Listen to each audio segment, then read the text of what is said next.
Nagy szeretettel köszöntök mindenkit a 2026. júniusi soros testületi ülésen. Megállapítom, hogy 5 képviselő jelen van, így határozatképesek vagyunk. Jegyzőkönyvvezetőnek felkérem Kovács Ágnest. A mai napra 24 napirendi pont volt meghirdetve, az ki is lett küldve. Ebből 2-t, a 7-est és a 9-est. A 7-es az a borászok behajtási engedélyhez kapcsolódó kérelmet előterjesztő, tehát a kérelmező javaslatára levennénk a napirendi pontról, illetve a 9-es napirendi pontot Badacsony-Tomaj közigazgatási területét érintő Tour Horizon kerékpáros kalandtúra részét is javaslom levenni. Mivel már megtörtént, viszont úgy gondolom, hogy ez egy elég tanulságos rész, hogy van olyan egyesület vagy szervezet, aki az önkormányzat engedélye megkérése nélkül tulajdonképpen szervezi az önkormányzati erőforrásokra a rendezvényeit. Köszöntöm a pénzügyi bizottsági elnök urat, megérkezett. Jó, tehát 2 napirendi pont levételére tettünk javaslatot, illetve a 19-es napirendi pontot a Badacsony-Tomai Sportegyesület 2027 évi megnövekedett működési költségének támogatási kérelmét, arra pedig előrébb vennénk a 3-as napirendi pontnak. Akkor van-e valakinek ehhez egy kérdése, hozzászólása? Ha nincs, akkor aki tudja támogatni, hogy a 2 napirendet levegyük, illetve a Sportegyesület napirendi pontját előre hozzuk a 3-asnak, az kézfelemeléssel jelezze. Akkor így most már 6 igen, 1 hangú. Köszönöm szépen. És akkor meg is kezdjük. 1-es napirendi pont Badacsony-Tomaj város önkormányzat 2026 évi költségvetésének 3. előirányzat módosításáról. Szilvia, légy szíves a tévénézőknek röviden a lényeget mondd el, hogy értsék. A képviselőtestület a május végi ülésén elfogadta az árszámadást, döntött a pénzmaradvány felhasználásáról, az intézményektől való elvonásáról, és ezt a rendeletmódosításon jelenleg vezetjük át. Tehát egyrészt a pénzmaradvány igénybevételnek a rendezése történik.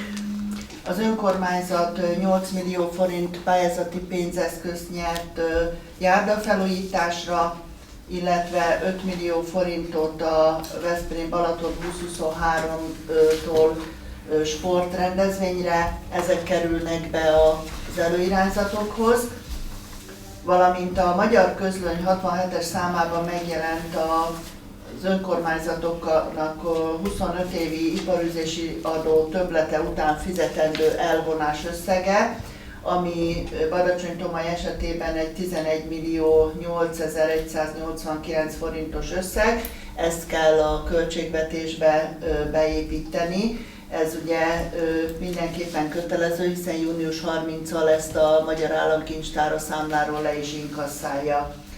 Úgyhogy ennek a fedezetét biztosítani kell. Döntött továbbá a képviselőtestület 40 millió forintos ingatlanvásárlásról, ezt is az előirányzatokhoz be kell tenni. Valamint volt 3 fő, akinek visszafizetési kérelme volt csatorna támogatásról, ez került be. Ugyanaz a polgármesteri hivatalnál, kultúrnál is szintén a pénzmaradvány felosztása van. A fedezetet a szállítói kötelezettségre biztosítjuk, a többit pedig az önkormányzat részére a tartalékba helyezésről. Ez van a rendeletben. Köszönöm szépen. Bizottsági vélemény. A bizottság 5 igen szavazott, ellenszavazott nélkül elfogadásra javasolja a tisztelt képviselőtestületnek az előterjesztésben szereplő rendelet módosítását. Köszönöm szépen. Van-e kérdés, hozzászólás? Ha nincs, aki a pénzügyi bizottság által is támogatott határozati javaslatot el tudja fogadni, az kézfelemeléssel jelezze.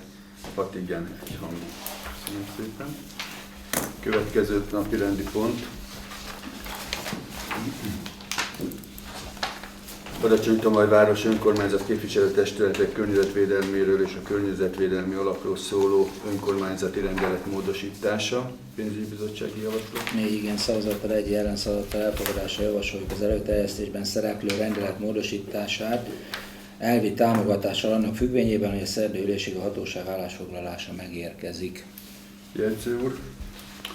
Igen, hát örömmel közlöm, hogy megjött a kormányhivatalnak a jóváhagyása, úgyhogy egy picit kértük is, hogy ha lehet, akkor küldjék meg, de nagyon kedvesek voltak és elővették ezt az ügyet, úgyhogy megkaptuk, úgyhogy a rendeletalkotásnak ilyen irányú akadálya nincsen. Köszönöm szépen.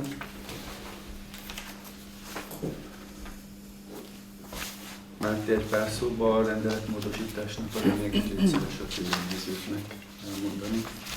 Vagy Mónika?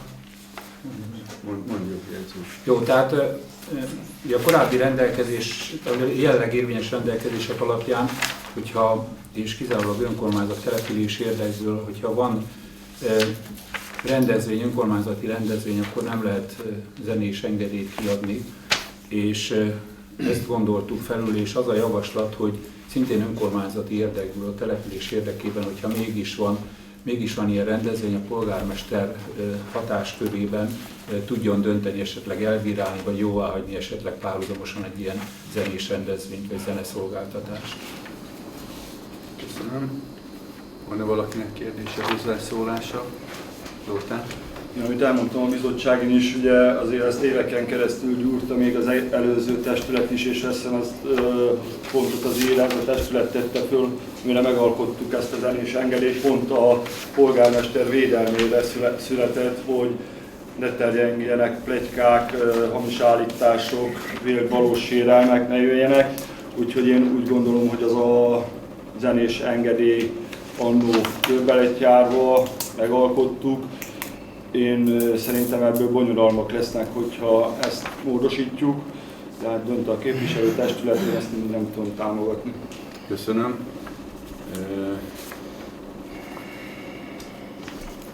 Ugyan lesz egy jogi tájékoztató, de ennek a részének úgy gondolom most pont ide kapcsolódik, nem tudom, jegyző úr vagy ügyvéd úr ki szeretne a Szebelédi féle perről pár szót mondani, ami ugye pont ennek a ominózus, most által dicsért rendeletnek a következménye.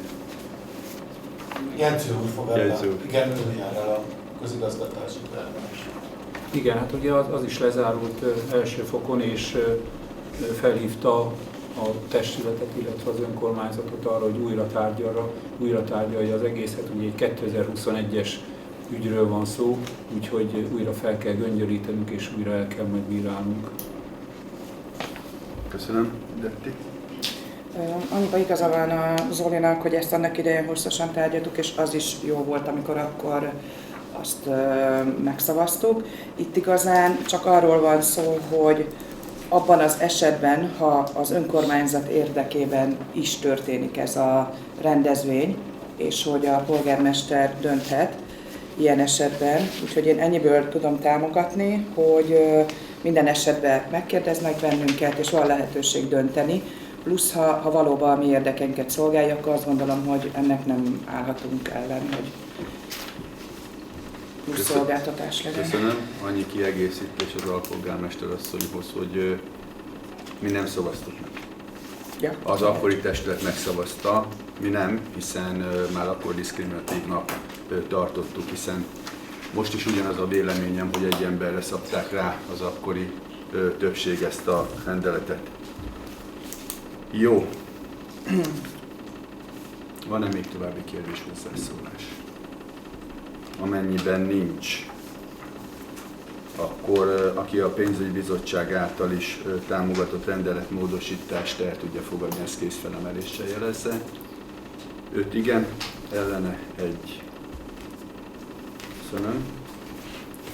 Következő napi rendi pont, akkor ugye az előrehozott 19-es Badacsony-Tomaj Sport Egyesület 2027 évi megnövekedett működési költségének támogatási kérelme.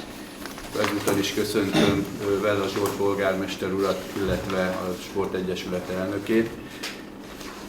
Elnök úr, akkor egy pár szóban légy szíves, tedd meg a tájékoztatást a tévén keresztül követőknek is, hogy mi is a lényege a kérelemnek. Nagy tisztelettel köszöntök minden kedves jelenlévőt, polgármester urat, képviselőtestület tagokat, illetve a meghívott vendégeket is. A röviden összefoglalva tulajdonképpen a Balatonyi-tó Rekpatinások Egyesülete 102 éves múltra visszatekint, és most értünk el egy olyan mérföldkőhöz, mely komoly döntést igényel, mind az önkormányzat, mind az Egyesület vezetése részéről. Egy megyei első osztályban való indulásnak a költségei jóval meghaladják, amit egy megye 3, megye 2-es egyesületnek a működési költségei, és eddig is az elmúlt években a város önkormányzata maximálisan segítette az egyesület működését, mind pénzügyileg, mint a VNKFT részéről, mint pedig egyéb formában.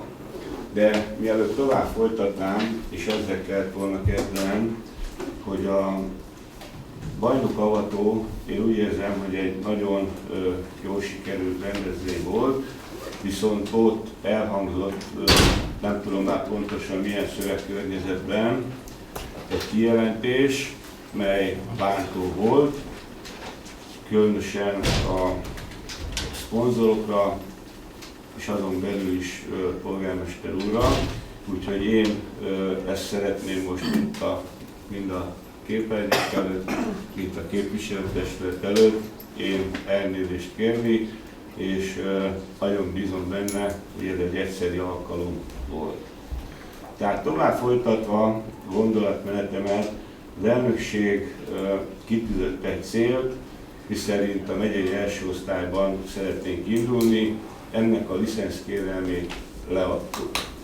Itt, ebben a bajnokságban már viszonylag komoly előírások vannak, hogy mely utánpótlás csapatoknak kell szerepelni. Jelenleg a Bozsik programon belül az U7-9-11 az teljesen rendben van. A következő felmenő korosztályokból 14-16 szinte adott, ezt megköszönve Kalincsák Ferencnek és a többi edzőnek is, hisz nagyon komoly munkát végeznek, és külön a felnőtt csapatnak az edzőjének is szeretném megköszönni, hogy ő is szívét, lelkét, mint egy maga köré fogva ezeket a gyerekeket hosszú-hosszú éveken keresztül vitte ezekbe a csapatokba, és ahogy említettem, most értük el azt, amit tulajdonképpen ők megérdemelnek, hogy ebben a megyei első osztályban szerepeljenek.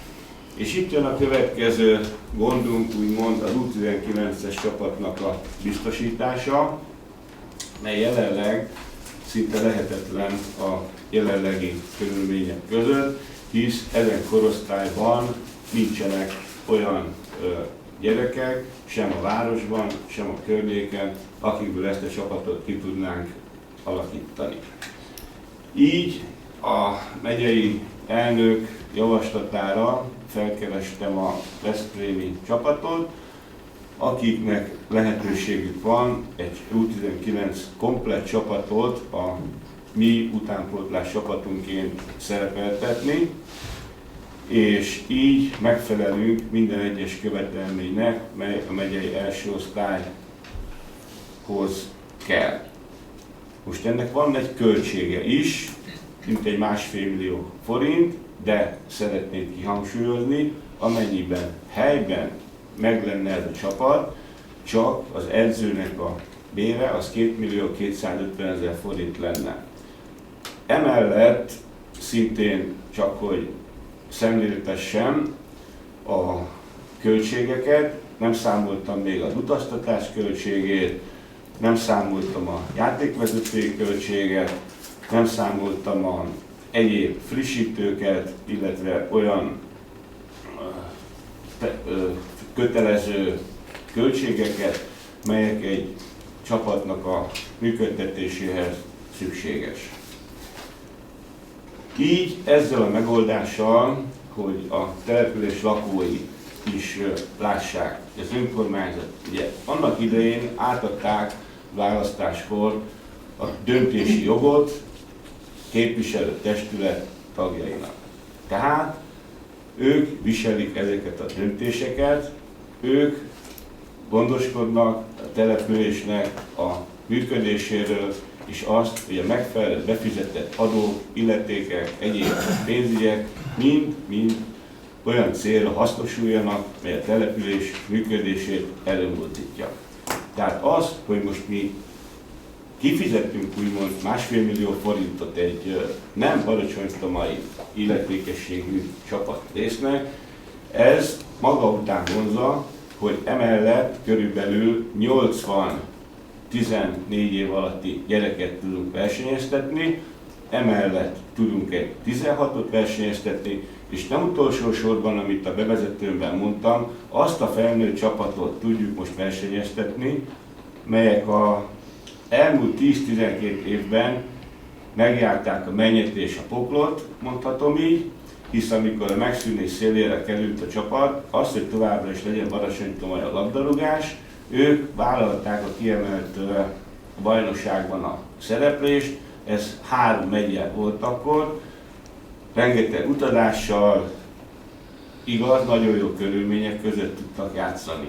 Tehát ezeknek a srácoknak, illetve a fiataloknak adjuk meg azt a lehetőséget, hogy tovább tudjon Badacsonytomajon működni a legnépszerűbb sport, ami a labdarúgás, és talán a településen élőknek is egy olyan élményt nyújthat, mely a különböző kulturális rendezvények mellett a sport terén is, én úgy érzem, egy olyan pluszt fog adni, ami szintén azt mondom, hogy jó az itt élőknek. Mi beadtunk egy kérelmet, egy igényt, és a 2026-27-es szezonra, melyet szeretnénk, hogyha a képviselőtestület, a bizottsági ülésen elhangzott javaslat több is, hogy az alapján megítélni legyenek kedvesek számunkra. Amellett nem csak a város támogatását élvezzük, van egy úgynevezett társasági adó fizetés, melyet a gazdasági társaságoknak a befizetései felajánlhatják egy bizonyos százalékát a sportra, rövidebb nevén TAO, így ezt többen ismerik, és ebből is a 2026-27-es évre az Egyesületünk közel 14 millió forintot már a számláján tudhat. Emellett, ahogy említettem is a bevezetőmben, a vállalkozók részéről is több mint 2 millió forint folyt be ebbe a kasszába. Tehát az, hogy most kívülről mi látszik, és viszont hogyan lehet egy egyesületet működtetni, nagyon sok összetevője van, és ezért kérném a tisztelt képviselőtestületet, hogy legyenek kedvesek, támogassák ezt a kérelmet, támogassák Badacsonytomaj sportját, és mi nagy tisztelettel megköszönjük. Én úgy érzem, hogy ezzel a bajnoki aranyéremmel megtettük azt a lépést, mert eljogosít bennünket erre a kérésre, és továbbiakban is igyekszünk ennek eleget tenni. Köszönöm szépen, hogy meghallgattak. Köszönöm szépen. Bizottsági javaslat. A bizottság javasolja 5 igen szavazattal, 1 ellen szavazattal, hogy a sportegyesület megnövekedett működési költségei 2026-ban 6 millió forinttal támogassa. Köszönöm. Van-e valakinek kérdése, hozzászólása? Egy lennem. Zsolti, ez a keret megállapodás az U19-re lesz, gondolom, valami papír alapon is, és előre kell ezt az összeget fizetni, vagy időarányosan? Nem, tegnap elküldtem már az adatokat hozzá, elvileg a mai nap folyamán megkapjuk ezt a úgynevezett megbízási szerződés mintát, de nyilván a ülés előtt én ezt nem írtam alá. Ebben úgy egyeztünk meg, hogy a bajnoki évad alatt 3 részletben fogjuk kifizetni, tehát 3-szor 500 000 forintot kell majd fizetnünk a DLS Veszprémnek. Köszönöm. Zoltán? Amit még az elnök úr nem mondott el, bizottságülésen is elmondtam, hogy azért én mindig azt vallottam, hogy inkább alacsonyabb szinten királyként, mint magasabb osztályba kordusként, és első körben én sem támogattam a megye 1-et, de itt most nem arról van szó, hogy megye 1 vagy megye 2, hanem az, hogy vállalja az egyesület, illetve a testület, hogy finanszírozza a megye 1 osztályt, mert az a baj, hogy a megye 2-ben semmiképpen nem tud indulni a Baracsony-Tomaj, mert ott kellene egy U21, amire már nem tudsz szerezni egy komplett csapatot, és 3 ilyenkorú játékos van a környékben, aki ott tudna szerepelni.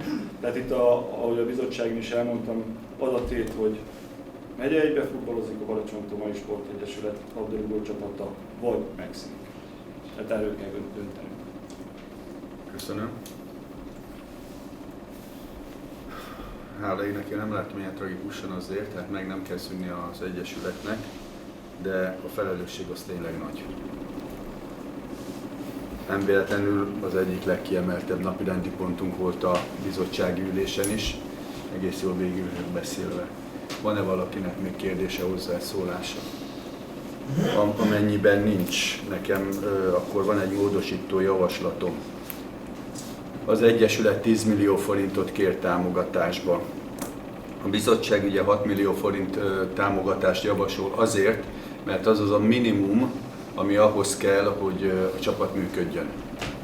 Viszont ha valaki belegondol, és megint csak alapszinten akarjuk működtetni egy megye 1-be, már nem lehet úgy játékosokat játszatni, hogy valamilyen premizáló lehetőség nincs ebbe.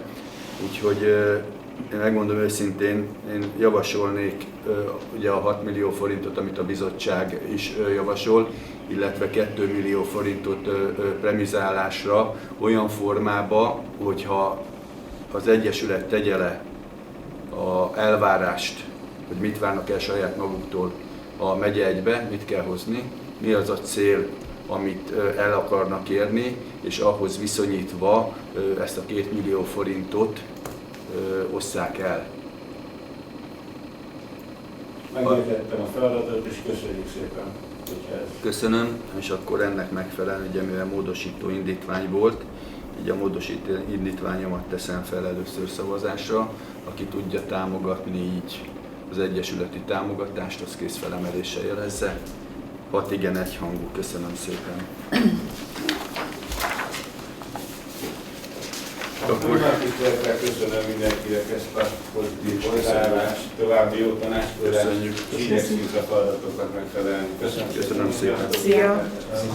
És akkor az eredeti 3-as napi rendi pont, Baracsony-Tomaj város önkormányzat elévült költségeinek kivezetéséről pénzügyi bizottsági javaslat. A bizottság 5 igen szavazata ellenszavazat nélkül elfogadásra javasolja az előterjesztésben szereplő határolt a javaslatot a tisztelt képviselőtestületnek.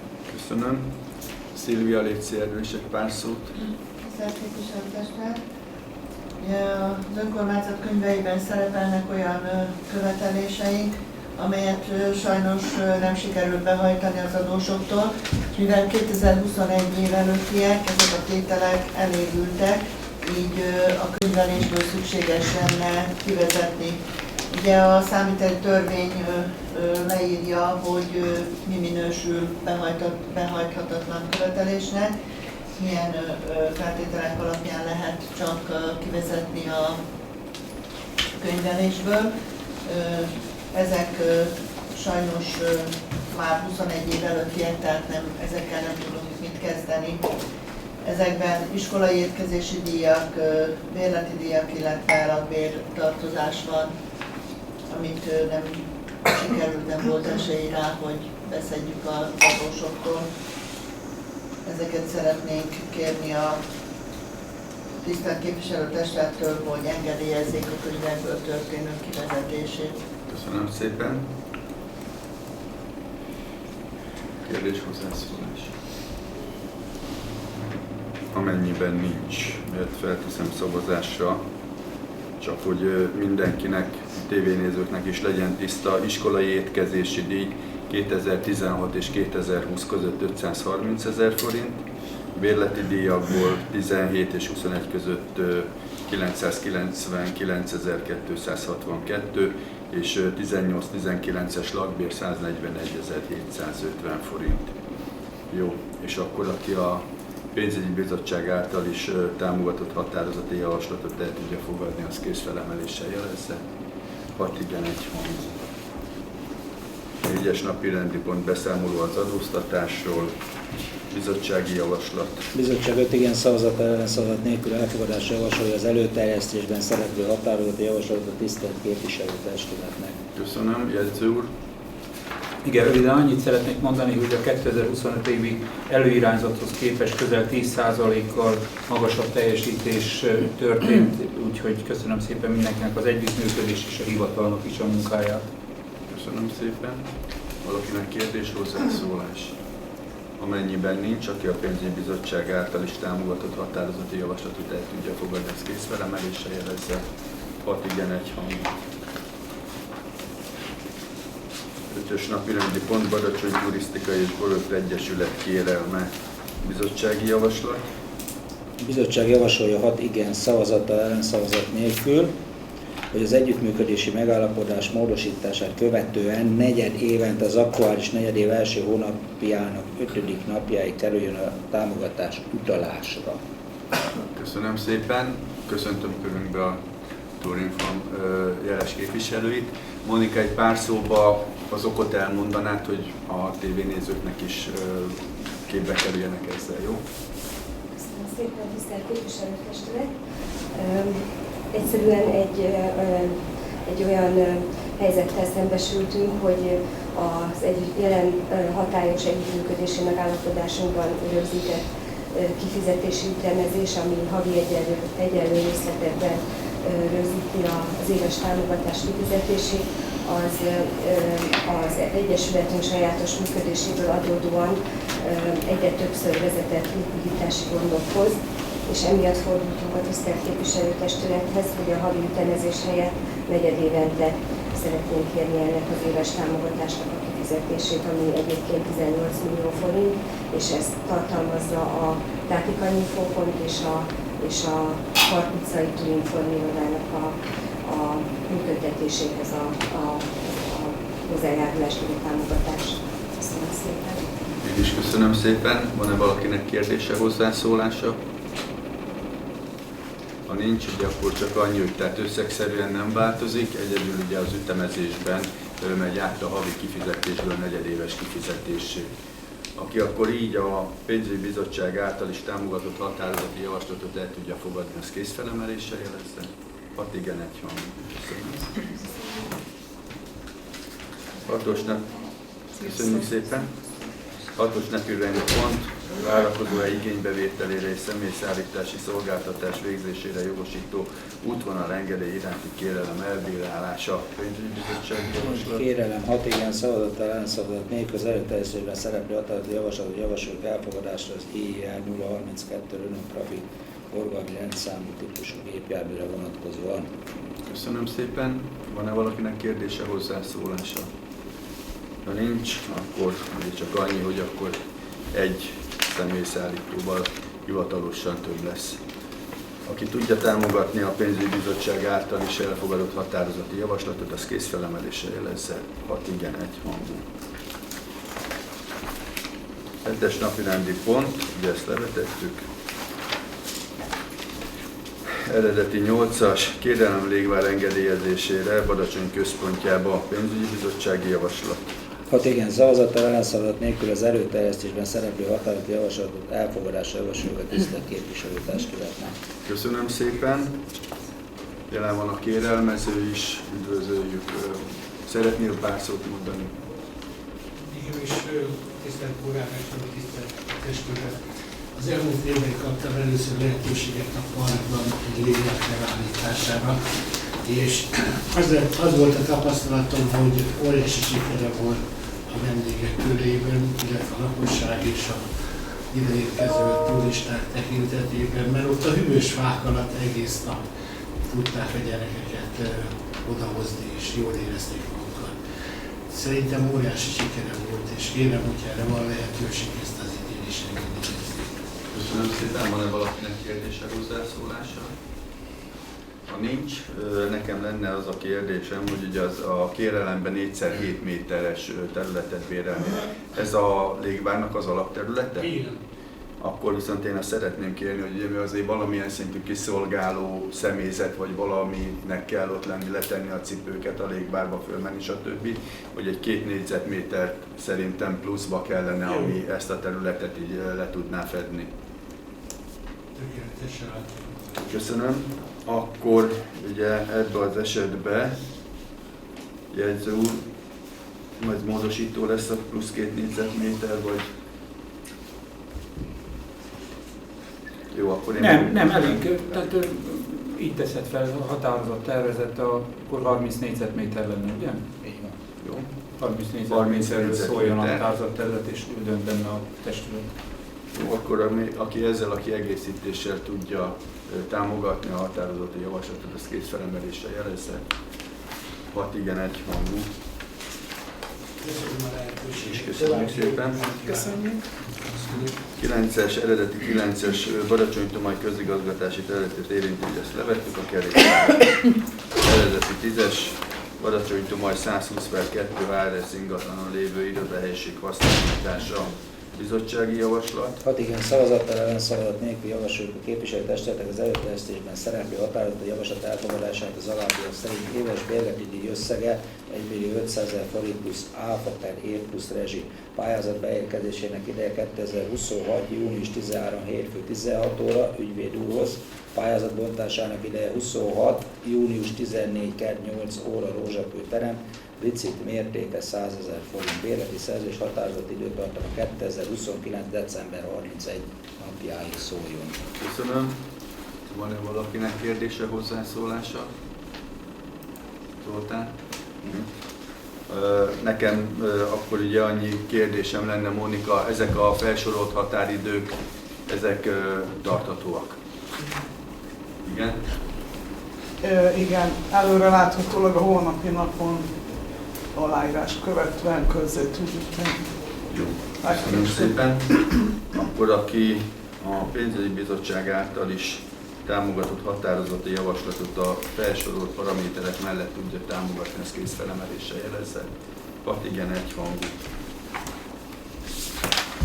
11-es napirendi pont, életmentő eszköz vásárlásának támogatási kérelme, bizottsági javaslat. A bizottság 6 ellenszavazattal nem javasolja a képviselőtestületnek a támogatás biztosítását. Köszönöm. Van-e valakinek kérdése, hozzászólása? Amennyiben nincs, aki tudja támogatni a pénzügyi bizottság által is elfogadott határozati javaslatot, ezt kézfelemeléssel jelezze. 6 igen, 1 hangú.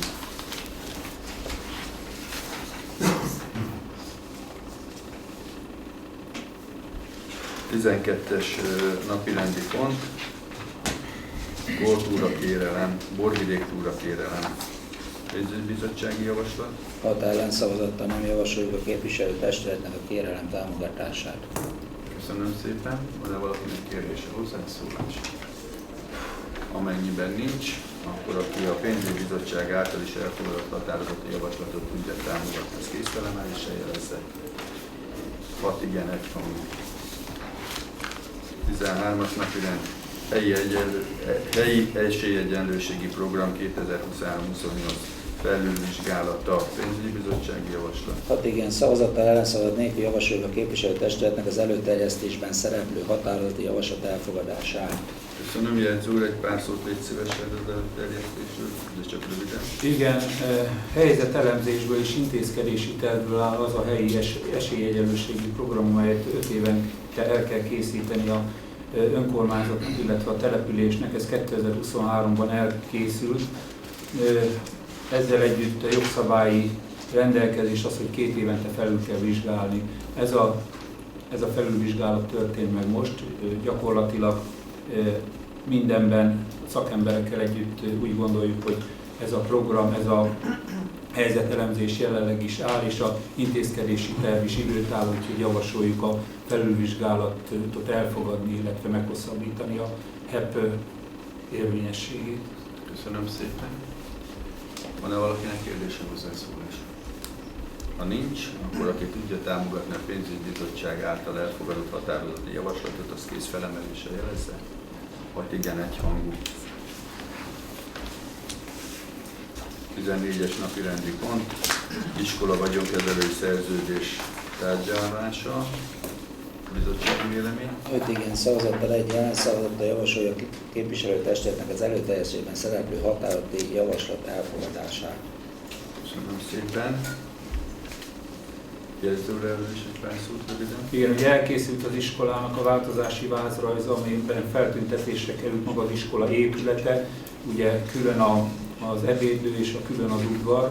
Most a főépület, illetve az udvar helyrajzi szám alapján nem került be a vagyonkezelői szerződésbe, és jogszabályok alapján ezt, mivel köznevelési feladatot lát el, ezért ezt meg kell állapodnunk, illetve át kell adnunk ilyen formát szerződés alapján az iskolának. Köszönöm szépen, van-e valakinek kérdése, hozzászólás? Ha nincs, akkor csak annyi kis kiegészítés, hogy ugyanezt most nekünk meg kell tenni, mint törvényi kötelezettség, de ugye aki egy kicsit is naprakész a mai politikából, az valószínű hallja azt is, hogy akár jövőre visszakaphatjuk az iskolát, tehát majd, hogy nem idézőjelesen, akár fölöslegessé is válhat, de hát ez a kötelezettségünk, úgyhogy ennek eleget kell tenni. Akkor aki a pénzügyi bizottság által is támogatott határozati javaslatot el tudja fogadni, az kész felemeléssel jelezze. 6 igen, 1 hang. 15-ös napi rendi pont. Badanyi-Strand ingatlanon lévő vendéglátóegység szerződésének módosítására irányuló kérelem. Bizottsági javaslat. 6 igen szavazattal, ellenszavazat nélkül javasoljuk a tisztelt képviselőtestületnek, hogy a jelenlegi bérleti szerződés hatályban hagyja, nem támogatja a módosítását. Jó, köszönöm szépen. Van-e valakinek kérdése, hozzászólása? Ha nincs, akkor mielőtt szavaznánk, akkor egy gyors tájékoztatás. Ugye ez a kérelem onnan indul, hogy elég gyakran előfordul olyan időjárás, ahol adott szinten még a strand sincs nyitva, viszont a szerződése alapján a vállalkozónak kötelező nyitvatartása van. Ezt az előző ciklusban ugye megértük, hogy az akkori edző a közterületfelügyelőt ki is küldte fotózni esőbe, hogy amikor üres volt a strand, de nyitva van-e a strandi vendéglátóegység. Ennek lett volna ugye egy megoldási javaslata a kérelmező részéről. A bizottsági ülésen ugye ezt azért nagyon komolyan végigrágták, illetve ugye az ügyvéd új javaslatára szeretnénk elkerülni azt, hogy akár egy lavina is induljon el ebből a kérelemből. A bizottság ugye nagy valószínűséggel ezért döntött nemleges támogatással. Viszont az a képviselőknek mindenképpen szerintem a jövőre nézve vegyük be abba a sorok közé, ahol felírjuk, hogy milyen elvek alapján kötünk szerződést, ugyanis azt azért hozzáteszem, hogy jelen pillanatban az egyik bérlőnek nyitva kell lenni, a másiknak meg nem. Egy előző rendszerből örökölt szerződésről beszélünk, ami okozza tulajdonképpen a feszültséget. Akkor ennyi kitérő után, aki a pénzügyi bizottság által is támogatott határozati javaslatot el tudja fogadni, ezt kész felemeléssel jelezze. 5 igen, ellene 1. Nem akartam szót adni a alpolgármester asszonynak, hanem ugye az ügymenetbe feltettem a kérdést, hogy van-e, nincs. Adtam egy tájékoztatást azelőtt, mielőtt szavazunk, tehát csak ezért nem. Köszönöm. 16-os napi rendi pont, Veszprém vármegyei kormányhivatal javaslattétele, bizottsági javaslat. 6 igen szavazattal, ellenszavazat nélkül javasoljuk a képviselőtestületnek az előterjesztésben szereplő határozati javaslat elfogadását. Köszönöm. Jegyző úr. Igen, néhány mondatban azért szeretném elmondani a történetét. Ugye egyrészt azzal szeretném kezdeni, hogy én is és a hivatalom, a munkatársaimmal együtt ugye annak idején leültünk és azt beszéltük meg, hogy azért vagyunk itt, hogy szolgáljuk a település lakóit, és erre kértem, hogy erre fókuszáljunk, és én is a munkám során ennek igyekszem eleget tenni. És amikor jön egy kérelem, egyébként e-mailre jött egy kérelem, amiben birtokháborítás, illetve vadkárral kapcsolatos megkeresés érkezett, akkor a jogszabályok szerint, és ebben teljes mértékben igaz van a kormányhivatalnak is, az egyértelműen jegyzői felelősség, és itt hiányos volt az ügyintézés.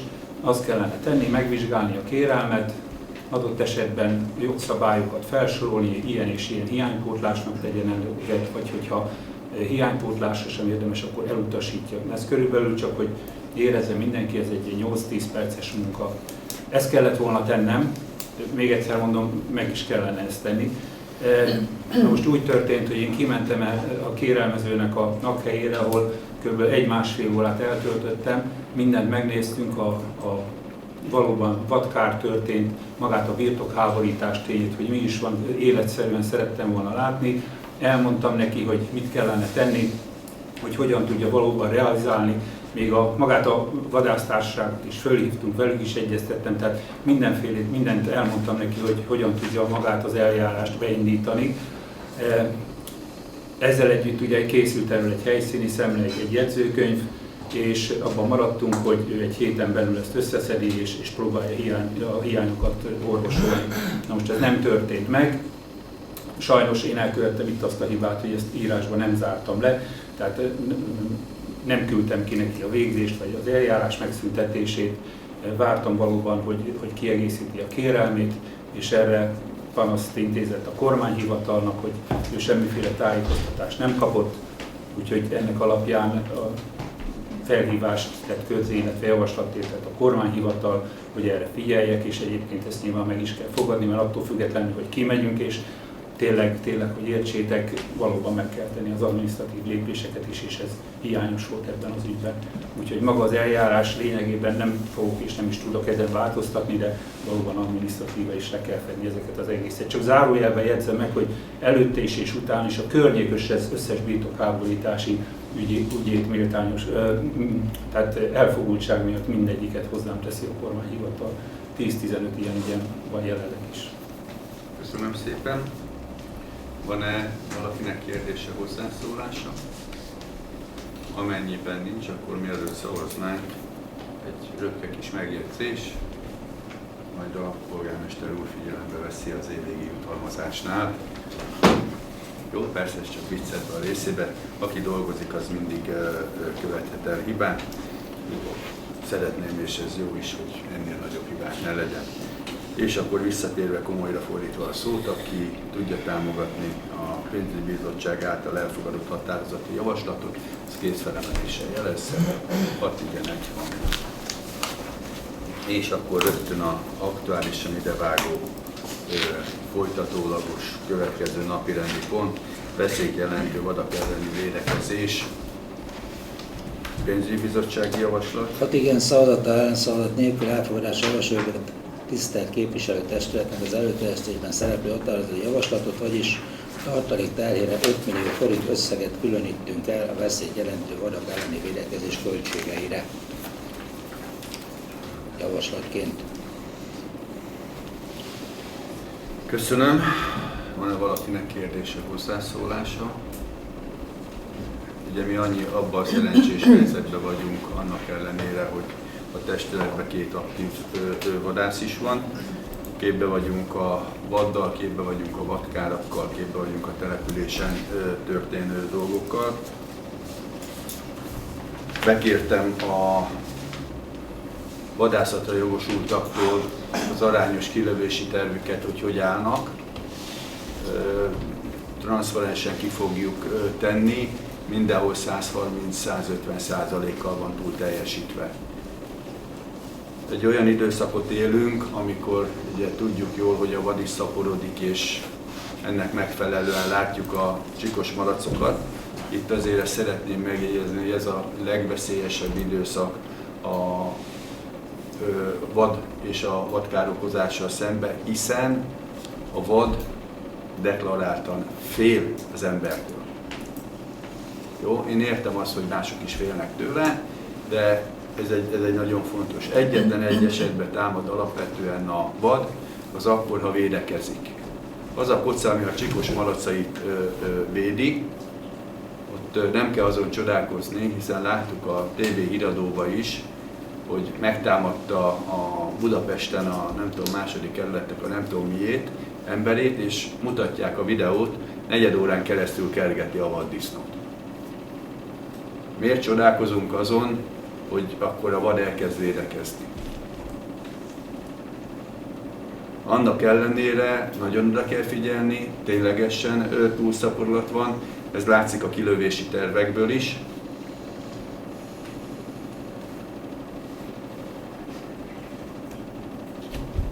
Látszik a tervekből is, annak ellenére ugye a kormányzat, nem a mostani, az előző, hozott egy határozatot, ahol a polgármesterre, nem a testületre, a polgármesterre testálja azt a feladatkört, hogy belterületen a kárt okozó vadnak a kilövése, illetve befogása.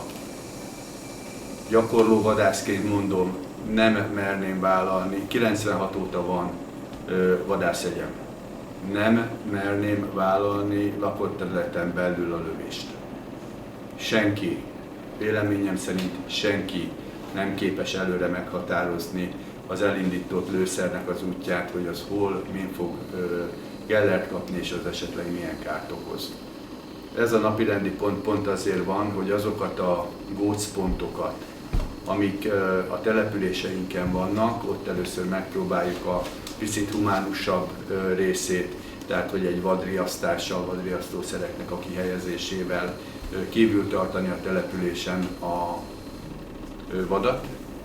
Hozzáteszem, hogy ez belterületre vonatkozik. A külterületen a vadászatra jogosultnak a felelőssége az eljárás.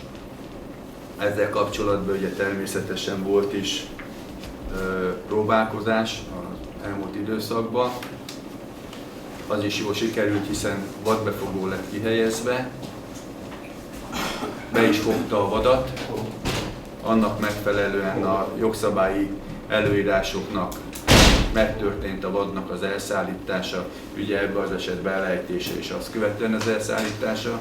Most amikor ott volt a vad a vadbefogóba, szeretném javasolni, hogy mindenki nyugodtan visszanézheti a social médián, óriási állatkínzástól kezdve mindent kaptunk csak azért, mert befogtuk. Tehát olyan nincs, hogy egy feladatot tisztán, jól meg lehet oldani, mert biztos, hogy valaki az embert mocskolni fogja a social médián, amit továbbra se tartott helyesnek.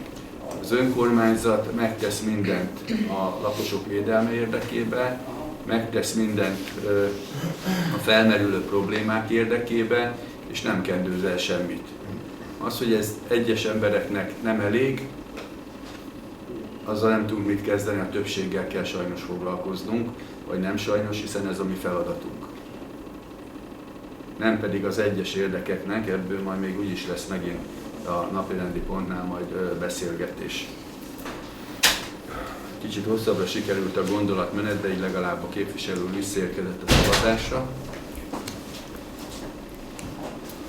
Megvárjuk. Van-e további kérdés, hozzászólás? Ha nincs, akkor aki el tudja fogadni a pénzügyi bizottság által is javasolt határozat elfogadását, az kész felemeléssel jelezze. Hát igen, egyhangú, köszönöm szépen.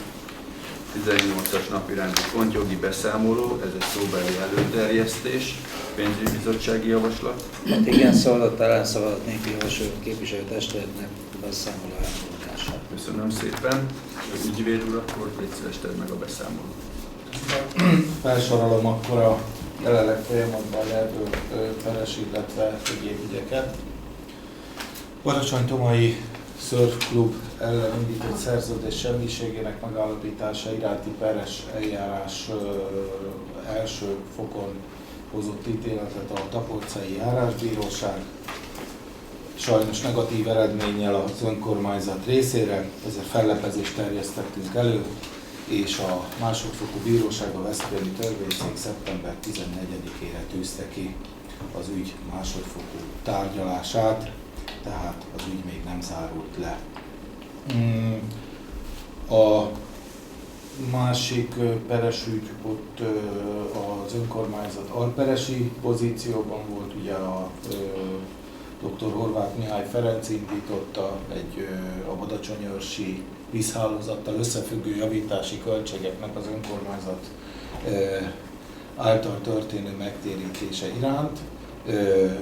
Itt az elsőfokú ítélet az a tegnapi napon került részemre kézbesítésre, 15 napos határidők van a fellepezés előterjesztésére, és ezt is a Veszprémi Törvényszék fogja elbírálni, vélhetően majd szeptember-október, de lehet, hogy november folyamán. A jogerős ítéletről majd természetesen részletes tájékoztatást nyújtok a testületnek. A korábbi testületi határozat alapján ugye a Badacsonytomai strandon lenne egy épületfeltüntetésre vonatkozó szerződés a földhasználati joggal. Ezt csak azért hoztam be a jogi beszámolóba, mert elég régi a testületi határozat. Itt a kötelezett az maga a kérelmező, tehát a változási vázrajzot várjuk tőle, az áradékolt változási vázrajzot, ami alapján a szerződés előkészíthető. Ezt sajnos a mai napig nem kaptam meg. Így módon szerződést elkészíteni nem áll módonban. Hasonló a helyzet a Ninfeum esetében. Ott egy kicsit frissebb a határozat, tehát ott az elmúlt testületi ülésen volt a vonatkozásban döntés, meg ugye egy ajánlattétel is a Ninfeum felé. Visszajelzésről én nem kaptam semmiféle tájékoztatást. Az elégült követelések vonatkozásában láttam az étkezési térítési díjakat. Nekem egyszer ez az iratanyag átadásra került. Itt várom a tisztelt képviselőtestületnek a megbízását, hogy a felhalmozott tartozások vonatkozásában jogi lépést tegyek-e, avagy sem. A 13, csak azért mondom, mert hozzám került ez az ügy, nem rajtam múlik, hogy ebben nincsen jelenleg jogi lépés. A 1334-es helyrajzi számú ingatlan vonatkozásában kapott az önkormányzat egy felhívást a Nemzeti Vagyonközelőtől, zárójelként EGRI Múzeum, remélem ezt most jól mondom a sok múzeum között. Ez gyakorlatilag egy napon belül bejegyezte a hatóság, az ingatlani hatóság, úgyhogy lényegében véve az ügy lezárult és az önkormányzat tulajdonába került. Szakrális városi szakasz szolgalmi jog, 3 hónapot vártam a TF-től a változási vázrajzra, lényegében véve utána nem tőlük kaptuk meg, hanem sikerült ezt a megbízottjuktól beszerezni az áradékolt változási vázrajzot. Itt még az egyes tulajdoni lapokra van szükségem, és akkor ez a szolgalmi jog is bejegyzésre kerülhet az önkormányzat részére. A polgári perek mellett egy közigazgatási pert is indítottak az önkormányzat ellen. Közismert, hogy a korábbi jegyző úr az illetményének megtérítése iránt indított peres eljárást.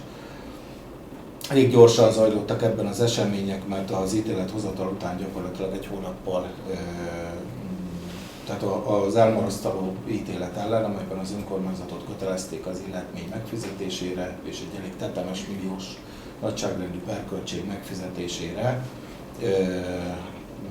az ellen fellebbezést terjesztettem elő a fővárosi ítélőtáblára. A fővárosi ítélőtábla múlt hét csütörtökön tartott tárgyalást, amelyen egyébként jegyző úrral közösen részt vettünk. a fővárosi ítélőtábla felebbezésben foglalt kifogásaimat teljes egészében helytalanul, ezt úgy gondolom mondhatom így, hiszen a szóbeli indoklás alapján ezt szűrtem le, az írásbeliből is ez lesz vélhetően leszűrhető, hatályon kívül helyezte az elsőfokú ítéletet, új eljárásra utasította a veszprémi törvényszéket, és számos olyan körülményt, amit nem vizsgált az elsőfokú bíróság, a vonatkozásban részletes bizonyítást kell lefolytatni. Az ügy tehát folytatódik, vélhetően ez is szeptemberben, tájékoztatom a testületet, hogy július 15-től augusztus 20-ig ítélkezési szünet van, tehát akkor tárgyalások nem lesznek.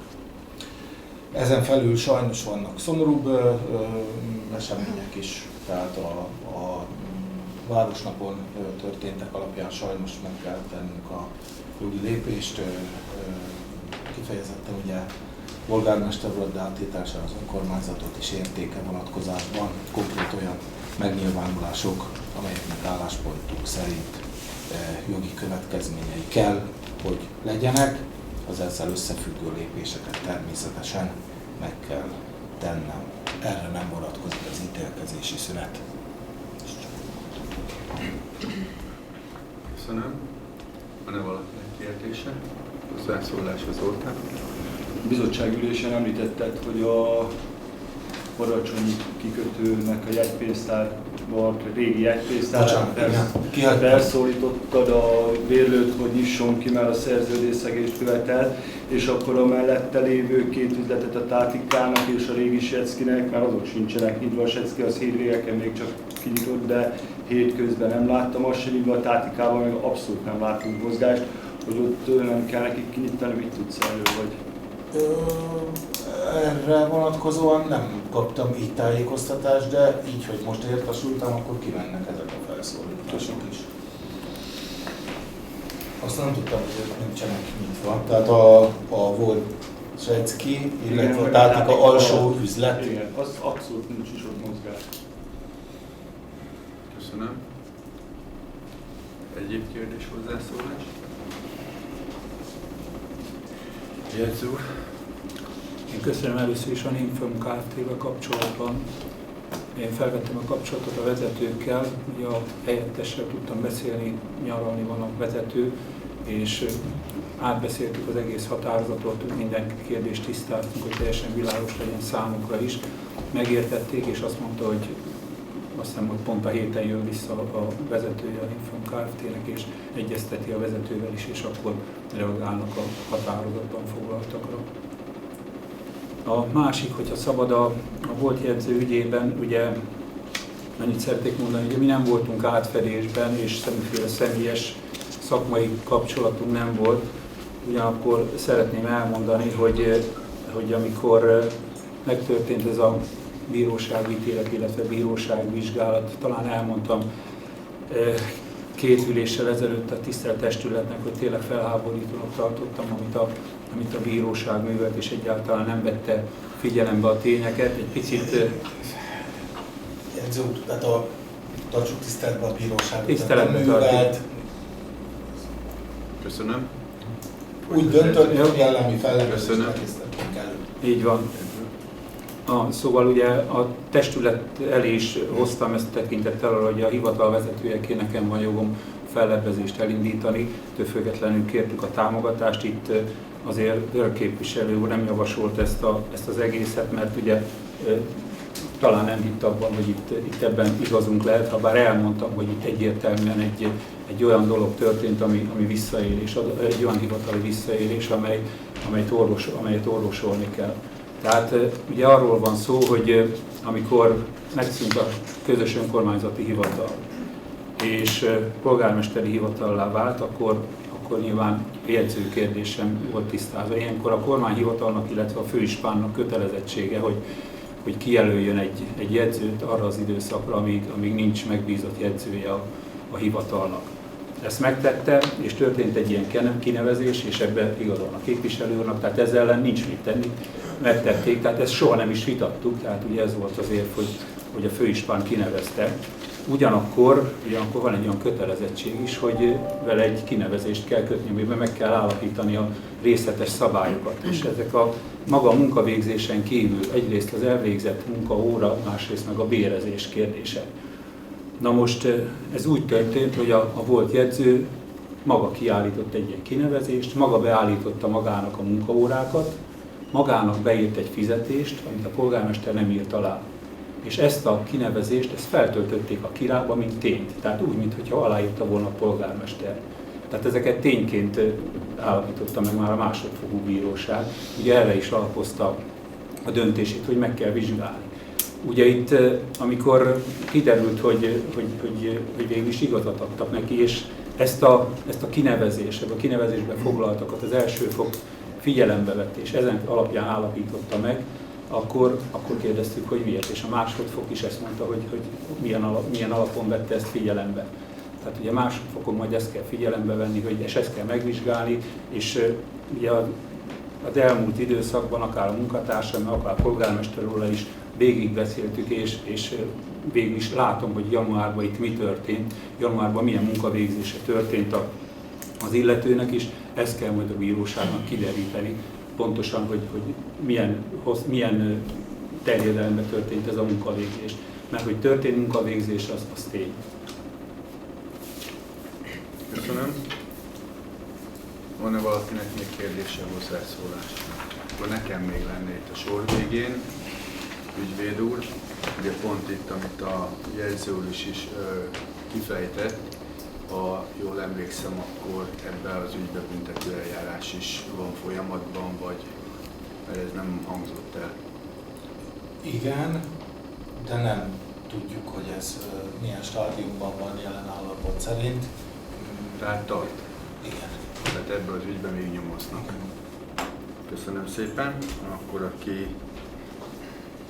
a pénzügyi bizottság által is elfogadott határozati javaslatot tudja támogatni, azt kézfelemeléssel jelezze.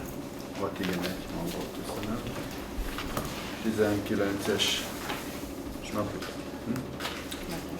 Ugye a 19-es napi rendi pontot ugye azt előre vittük a 3-asra, és jön a 20-as soron következő napi rend. Badacsony-Ősvi, Főszfa utcai partszakasz természetvédelmi és lakókörnyezeti védelme érdekében kérelem.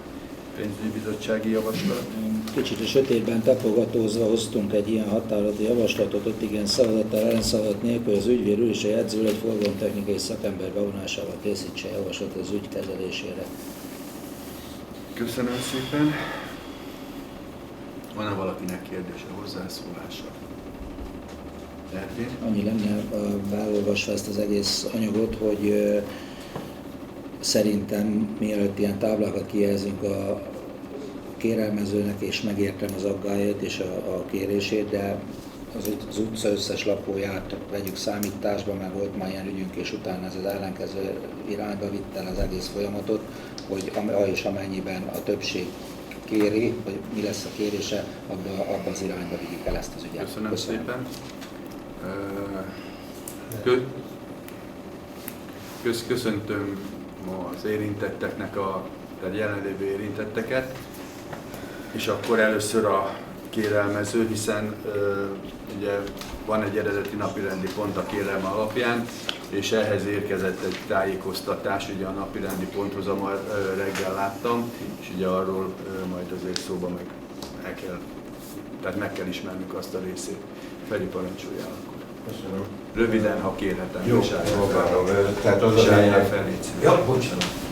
Az a lényeg a dolognak, ugye, hogy itt az utca két részéről beszélünk, de maga a probléma, ami hatalmas nagy, az az utcának kimondottan azt a részét érinti. Tehát, hogyha az utca másik része, ami szintén Zsák utca, ha ugyanez a történet, ami nálunk zajlik, ez azon a végén lenne, akkor kíváncsi lennék az utca másik felének a véleményére, meg a viselkedésére, hogy ők mit szeretnének akkor elérni. Tehát, hogy ők az utca másik végéből nyilván nem szeretnének a gépjárművekkel behajtani mi hozzánk, mert minek, át tud sétálni, viszont idegenek ne jöjjenek be, ne járkáljanak át az ingatlanunkon, ne hangoskodjanak az ingatlanunknak a közelségébe, és ne akarjanak egy vízilakóparkot létesíteni a parkra, a Natura 2000-es természetvédelmi területre. Tehát olyan vízi járművek egy csónakkikötőbe, ami 50 éve ideiglenes fennmaradási engedélye rendelkező csónak menhelyként volt nyilvántartva, és egy bizonyos ideig tartotta is élhetően a funkcióját, most lakhatásra alkalmas vízi járművekkel van teleszórva, idegen emberek alapítottak egy egyesületet, amiben pont a legérintettebb útszakaszt, a legérintettebb embereket nem vonták bele, nem kérdezték meg a véleményünket, sőt az volt a véleményük, hogy nekünk ehhez semmi közünk. Úgyhogy ezt szeretnénk tisztázni, és nagyon szépen kérjük, most ahogy jöttem el, az egyik lakótársam, az egyik szomszédom külön megkérte, hogy szólaljak fel azért is, hogy ugye a DRV teleptől, ami utána megy lefelé a Balaton felé, mi azon a részen vagyunk, ő meg pont a kereszteződésben, hogy kérjem meg a testületet, hogy azt is tiltsák meg, hogy ott ő előtte parkoljanak.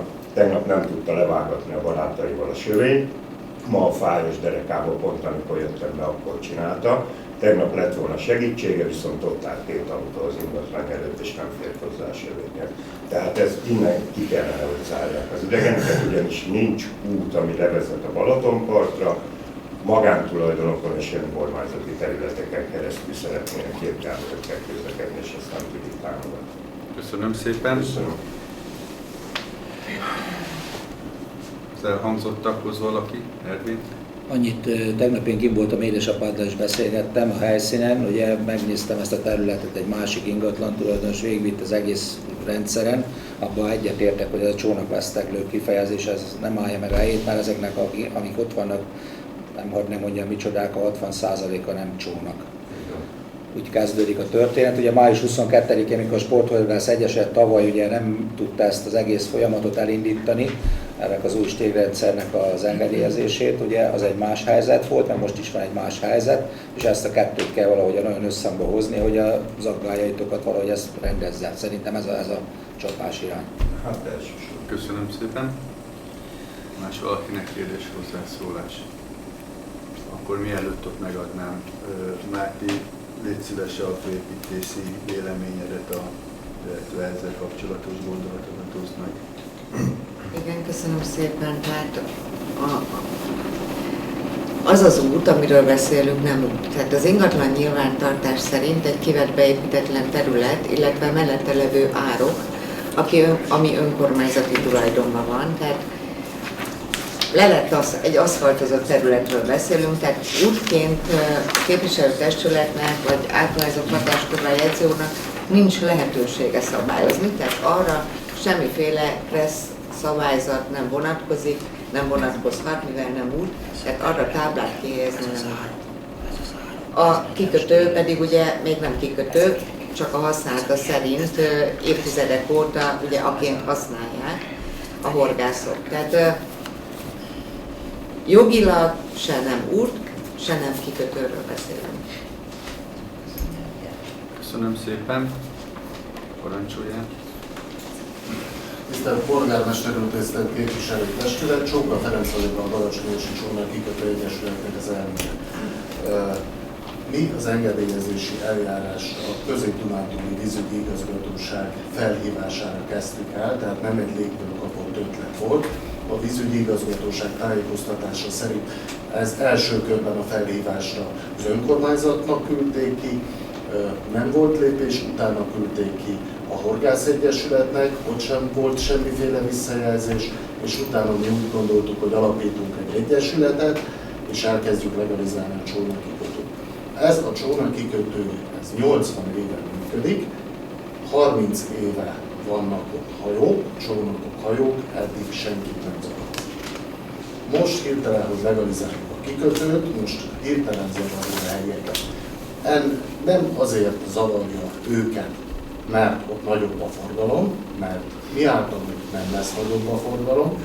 49 darab csónakhelyre kértük meg a fennmaradási engedélyt, jelen pillanatban 90-100 darab csónak és hajó van jelen pillanatban.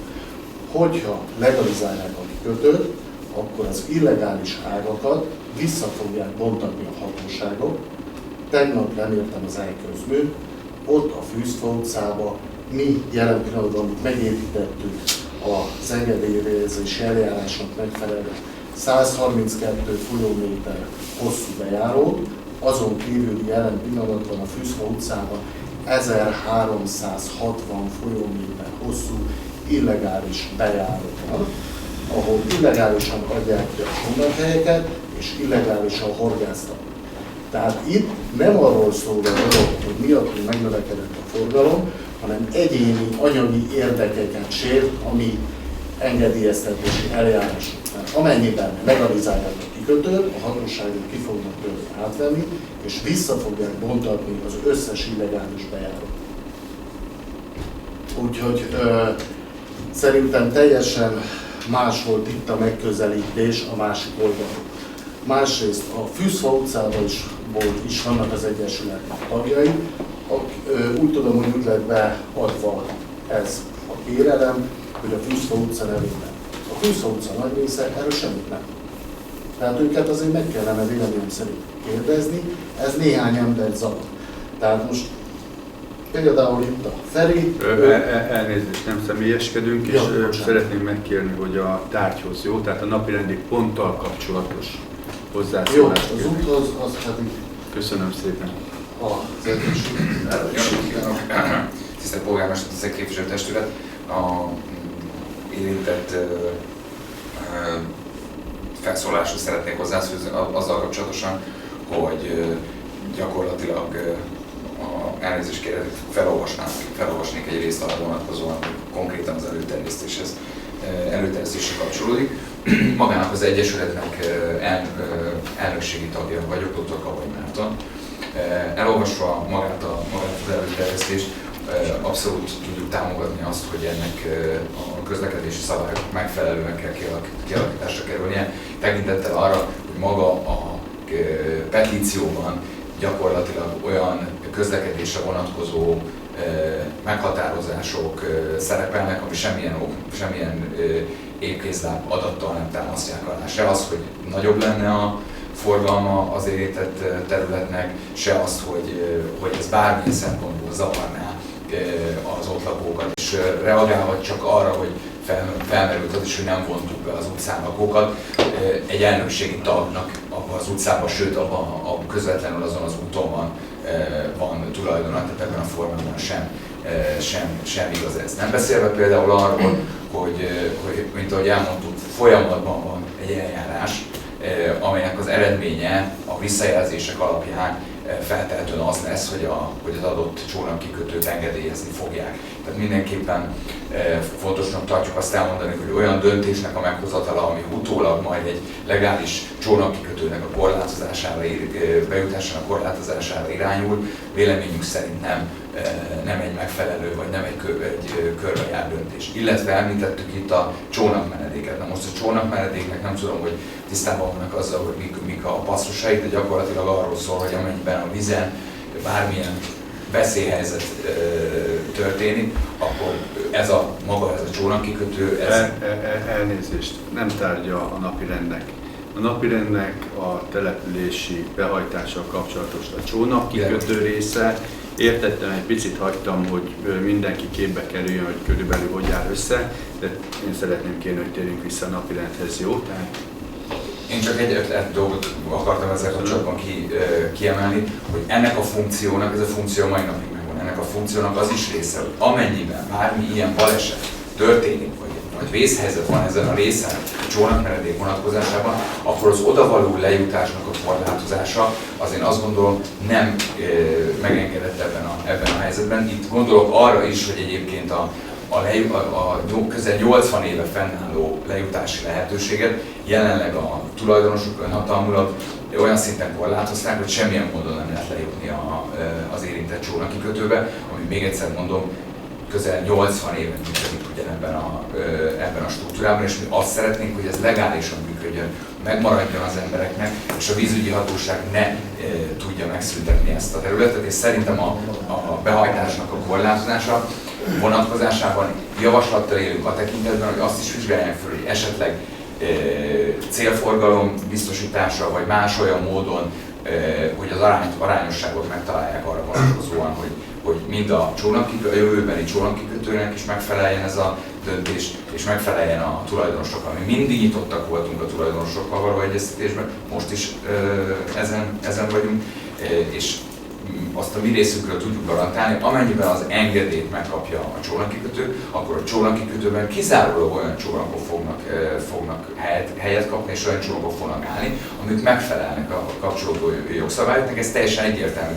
De jelenleg, mint ahogy mondtuk korábban, jelenleg ez még nem egy engedéllyel rendelkező csónakkikötő, így ezen okán erre nem tudunk reagálni, és nem tudunk ezért tenni. Amennyiben megvan az engedély, akkor értelemszerűen az összes olyan hajó el fog tudni, erre garantáljuk vagy garanciát is vállal az Egyesület, mert ez a terv, ezt mindenki tudja az Egyesület részéről, és kérjük a képviselőtestet, hogy ennek megfelelően járjanak el, és próbálnak kitalálni olyan megoldást, ami mind a tulajdonosoknak, mind pedig a csónakkikötő egyesületnek, vagy a csónakkikötőhöz kapcsolódó egyesületnek is megfelelő.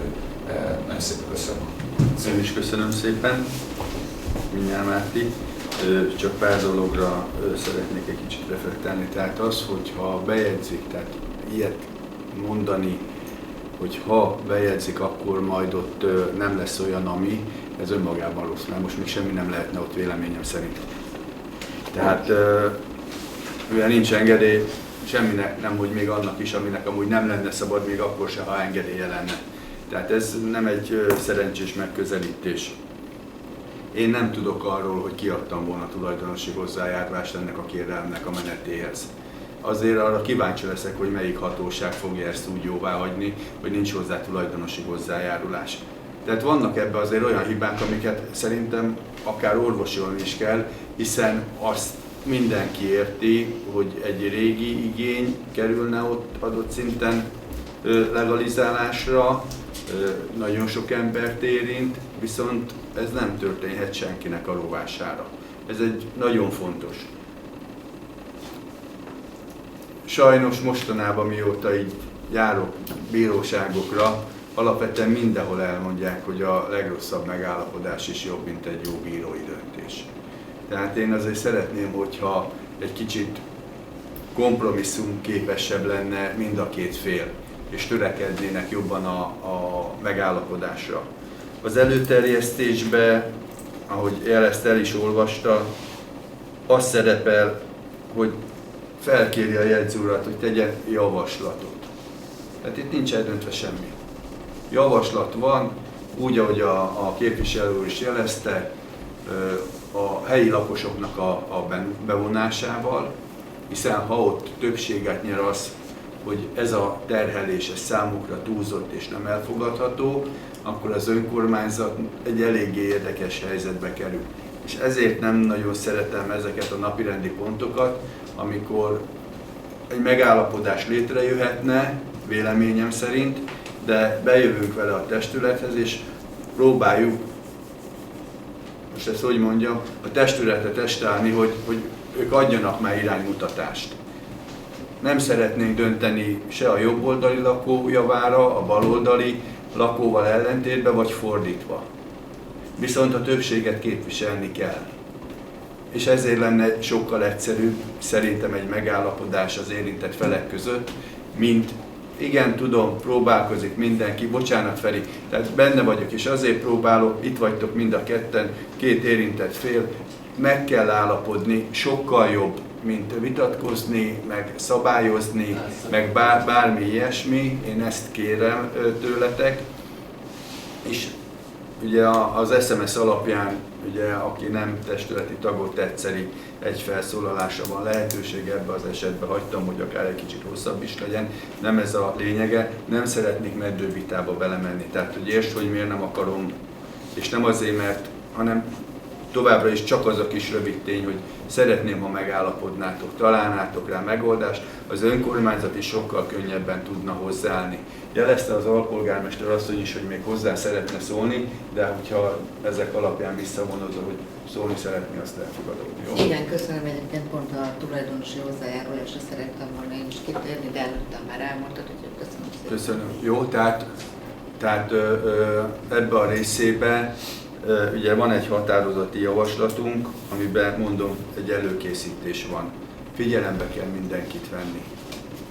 Ebbe elsősorban is, ne értsétek félre, de a helyi lakost kell valamennyire egy picit előtérbe helyezni, hiszen ha neki fog olyan mérően sérülni a napi élete, akkor azt nehéz egy egyesületi oldalon szembe helyezni velük.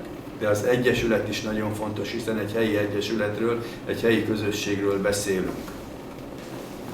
És most akkor érezzétek át a helyzetemet, légy szíves, jó? És akkor ennek megfelelően próbáljatok lehetőség szerint dűlőre jutni. A következő testületi ülésre a jegyző úr elő fog terjeszteni javaslatot. Jó? Addig szerintem mindenre van lehetőség, én hadd kérjem ezt mindenkitől, jó? És akkor, hogyha ez elfogadható, és akkor nincs kérdés, hozzászólás, aki így el tudja fogadni ugye a pénzügyi bizottság által is támogatott határozati javaslatot, az kézfelemeléssel jelezze. 6 igen, 1 hang. Köszönöm szépen nektek. Gyertek be nyugodtan hozzám, üljünk le közösen. Igyekszek segíteni abba, hogy közös, kompromisszumos megoldás de szülessen, jó? Mind a két fél részére. Nagyon szépen köszönöm. Köszönöm szépen. 21-es napirendi pont. Badacsonyi Borhetek 2026 évi pohár beszerzéséről döntéshozatal pénzügyi bizottsági javaslat. A bizottság 5 igen szavazat ellen szavazat nélkül javasolja a tisztelt képviselőtestületnek az előterjesztésben szereplő határozati javaslat elfogadását azzal a módosítással, hogy üvegkorok helyett műanyagkorok beszerzése és értékesítése valósuljon meg. Köszönöm szépen. Ugye ez egy elírás volt az előterjesztésben. Természetesen ugye ez a nevezzük repohárnak, habár aki látta, az pontosan tudja, hogy amíg nem fogja meg, addig szinte nem különbözteti meg az üvegpohártól. Tehát ugyanaz a forma, ugyanaz a kinézet, mint a eddig is használatos kristálypohár, igaz Gábor, mert az kristálypohár, amiket szoktatok használni. Annyi, hogy az önkormányzat által használt Hungarikum logós, kéknyelős logó van rajta föltüntetve. Ugye terv szerint, ha jól sikerül, nem írunk rá évszámot, és akkor évente lehet cserélni a logónak a megjelenési dizájnját, és abból lehet majd akkor egy kollekciót akár összegyűjteni. Van-e valakinek kérdése, hozzászólás? Zoltán?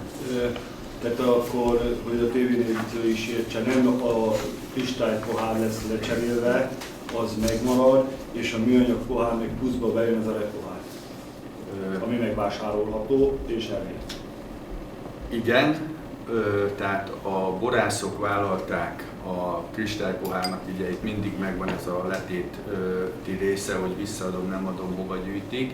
Ezt a borászok vállalták, ugye az önkormányzat most üvegpohárral így nem száll be, viszont ugye a szabályzat szerint is, amit elfogadtunk, ugye ezt a repoharat el kell fogadni a borásznak, hogy feltölti, ugyanúgy, mint a sajátját.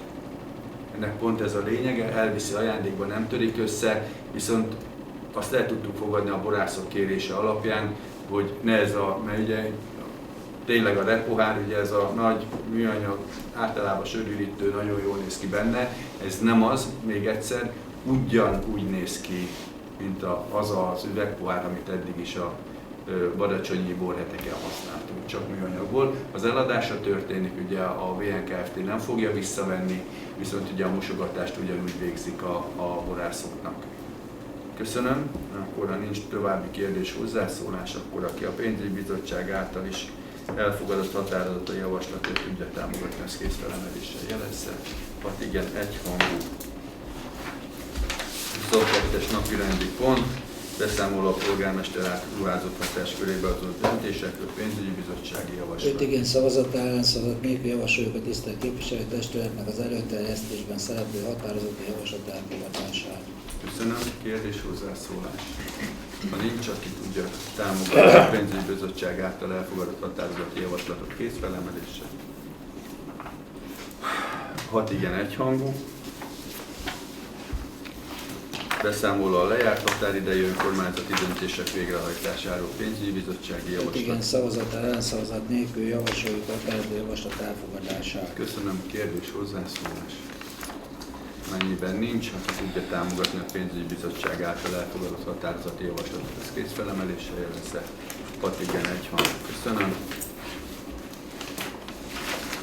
És akkor utolsó napirendi pontunk, ugye tájékoztató a két ülés közötti fontosabb eseményekről.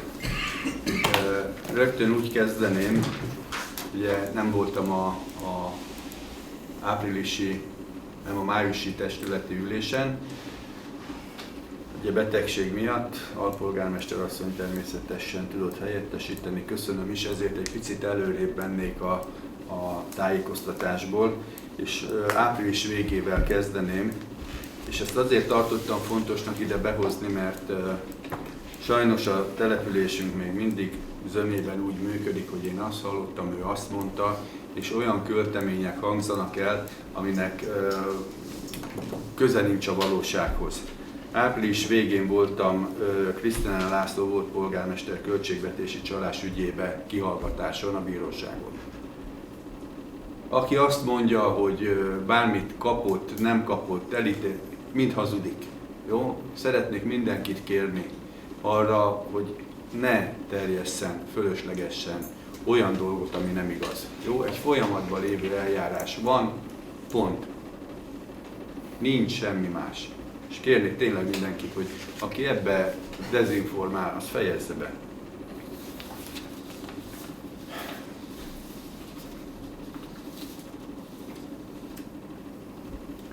Ugye május 30-án kéknyelű virágzás ünnep, illetve város és gyereknap volt. Visszafele megyek ugye egy picit majd itt az időben. Egy jól sikerült, tehát 2 jól sikerült rendezvény volt. Ugye azt nem tartottuk továbbra se szerencsésnek, hogy a minden évben megtartandó gyerek- és városnap idejére rászerveződik a kéknyelű virágzás ünnepe. Itt szeretném kérni a szervezőket, hogy legközelebb ne tegyék meg, vegyék figyelembe, legyenek kedvesek az önkormányzati rendezvényeket. Transzparensen minden évben ezzel kezdjük, ki van téve a naptár, tehát mindenki tudhatja, ha nem, akkor egy telefon megér, hogy a kultúrhivatalt felhívják. Jó, ugye megemlékeztünk a Nemzeti Összetartozás napjáról, lent a Kopjafánál, Kisfaludy étteremben pedagógus nap volt, amivel már 3 éve mondhatnám, vagy 4 éve bizonyos szinten az önkormányzat a pedagógusok felé tartozik. Nem szabad elfelejtenünk, hogy ugye most jön a Semmelweis nap, most jön a köztisztviselői nap, minden évben megemlékezünk erről. Van egy óvodánk, meg kvázi elfelejtünk. Tehát ezt nem lehet megtenni. Ennek megfelelően volt egy kicsit exkluzívabb, ugye így a Kisfaludy étterembe. Itt letudtuk egybe a 3 évet, és ezzel próbáltunk egy picit, hogy mondjam, enyhíteni a csalódottságukon. Megígérem, hogy nem fogjuk elfelejteni többet. Ugye június 19-én elindult az Egri József halálának 75. évfordulójára szervezett rendezvénysorozat. 19-én az Egri Múzeumban meg is nyitottuk. Jól sikerült, újabb képanyagok kerültek kiállításra. Ott is köszönöm mindenkinek azt a segítséget,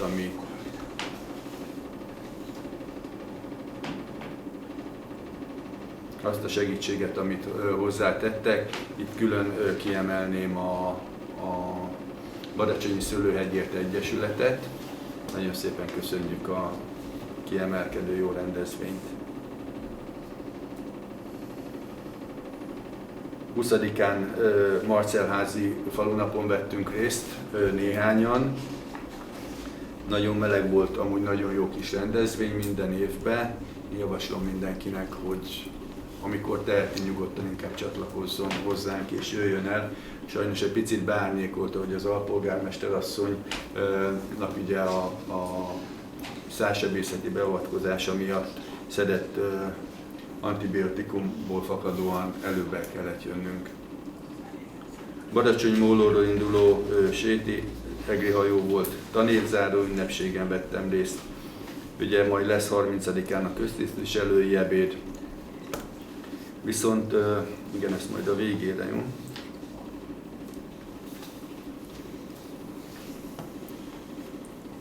Amiről feltétlen kell beszélni, az két kiemelt dolog. Az egyiket ugye érintette az ügyvéd úr a beszámolójába, ez az ominózus városnapi incidens, aminél meg kell tenni a büntető feljelentést, de sajnos ugye a múltkori testületi ülésen a testület döntött arról, hogy a Badacsony név használatához nem járul hozzá. Annak ellenére, ugye, hogy a bizottsági ülésen amúgy javaslat volt arra, hogy legyen odaadva, és ugye több képviselővel is beszéltem a bizottsági ülés után, és felhívtam arra a figyelmet, hogy úgy kell átgondolni ezt az egészet, hogy vajon egy Bianco szervényt lehet-e bárkinek odaadni. Hiszen nem tudtuk, hogy mire akarják használni, hogy akarják használni. Egyszerűen volt egy kérelem, ezt a képviselők többsége figyelembe vette. Természetesen a következő reakció a social médiába, és pont azon az ominózus oldalon, amihez amúgy a testület nem járult hozzá, megjelentek bejegyzések, sőt, ügyvéd úr, ugye ott megjelent egy kép is ugye a vaddisznóval kapcsolatosan, amit kértem az ügyvéd urat, hogy vizsgálja meg, mert akár felmerülhet a pontosan micsoda? Közveszéllyel fenyegetés. Közveszéllyel fenyegetés. Erről mi az álláspontod? Megvalósulhat? Igen. Tehát szerintem akkor a törvényi tényállásnak megfelel. Tehát akkor ebbe az ügybe is ugye feljelentést kell tenni. Igen. Ez ugye nem annyira sürgős, mert ugye ez nem magán, tehát nincs olyan határidő, mint a magánvádos. Jó, csak azért mondom, hogy tehát magánindítványos. Ez is hangzódjon el. Jó. Kiküldtem minden képviselőnek ugye a Hungarikum logó használati kérelmet. Mivel nem érkezett visszajelzés, ezért magának a logó használatához hozzájárultam. Van egy érdekes, ugye a Túri Török Tibor úr többször írt, és egy lányi mellszobrot, illetve két udvari Erzsébet néni képet vagy domborművet keres. Azt tudom, hogy a két udvari Erzsé néni dombormű az kint van a kultúrban. Viszont a lányi szobor az ő. Azt kell tudni, hogy mivel az előző polgármester úrral kötött megállapodás alapján nem oda került kihelyezésre, ahol megállapodtak benne, ezért az úr visszakéri a szobrot is. Most ebbe azért majd kérném a tanácsot, hiszen ugye Fonyódváros is, ugye hát tudjuk jól, hogy Lányi Antal ugye itt repült át először a Balatont. Ezzel kapcsolatosan ugye volt még az előző érában testületi döntés is arról, hogy talán Lányi Antal név mellett döntöttünk lent a Mólónál. Tehát ha úgy gondoljátok, akkor esetleg a Túri úrral egyeztetnék, hogy kihelyeznénk ezt a szobrot oda, ahova ő eredetileg gondolta, és akkor ne vigye el. Ezt ugye össze lehetne kötni azzal, hogy ugye Fonyódváros polgármesterével is egyeztetve, akár közösen, egy normális program keretében, akkor ezt meg lehetne oldani, és fel is lehetne avatni. Jó.